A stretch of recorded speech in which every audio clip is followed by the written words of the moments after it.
Hello, ഞാനിവിടെ എൻ്റെ കോളിഫ്ലവറിൻ്റെ ഇലയാണ് തോരൻ വയ്ക്കാൻ പോകുന്നത്. ഞാനിപ്പോൾ ഇതിങ്ങനെ ഈ വലുപ്പത്തിൽ മുറിച്ചിട്ട് ചോപ്പറിനകത്തിട്ട് അരിഞ്ഞെടുക്കാം. നമുക്ക്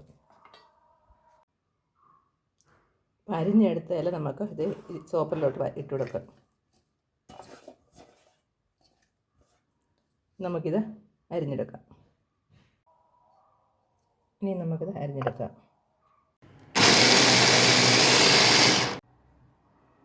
ഇതാ നോക്കാം, ചോപ്പറിനകത്തിട്ട് നമുക്ക് സമയലാഭമുണ്ട്, പെട്ടെന്ന് നമുക്ക് അരിഞ്ഞ് കിട്ടും.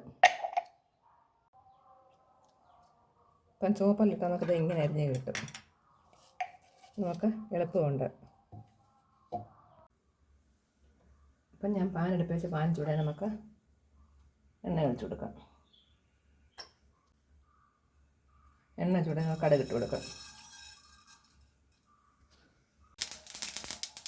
അപ്പോൾ നമ്മുടെ കടുകെല്ലാം പൊട്ടി വന്ന് നമുക്ക് മുളക് ഇട്ട് കൊടുക്കാം. മുളക് 2 കരിവേപ്പിലയും ഇട്ട് കൊടുക്കാം.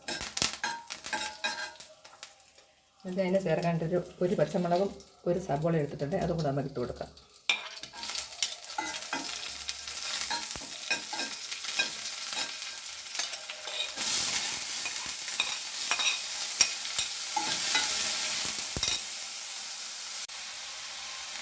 സബോളയൊക്കെ വഴന്ന് നമുക്ക് ഈ അരിഞ്ഞ ഇല ഇട്ട് കൊടുക്കാം.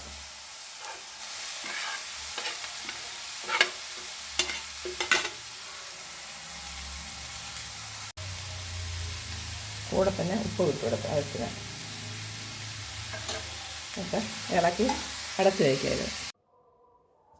അപ്പം ഞാൻ തോരൻ വേണ്ടി എടുത്തേക്കുന്നത് 1 മുറി മുളക്, 2 വെളുത്തുള്ളി, കരിവേപ്പില, തേങ്ങ, മഞ്ഞൾപ്പൊടി. ഇതൊന്ന് ചതച്ചെടുക്കാം. നമുക്ക് മുളക് നല്ല എരിവുള്ളതുകൊണ്ട് ഞാൻ 1 മുറി മുളക് എടുത്തുള്ളൂ. നല്ല എരിവുള്ള മുളക്. ഒന്ന് ആവി കയറിയിട്ട് നമുക്ക് തേങ്ങ രസം ഇട്ട് കൊടുക്കാം. ഇതപ്പം നന്നായി ആവി കയറിയിട്ട് നമുക്ക് തേങ്ങ ഇട്ട് കൊടുക്കാം.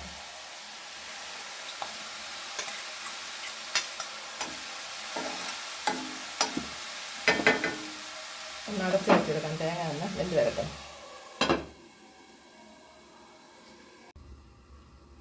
അപ്പം നമുക്കൊന്ന് തുറന്ന് നോക്കിയാലോ. അങ്ങനെ കോളിഫ്ലവർ തോരനിവിടെ റെഡിയായി.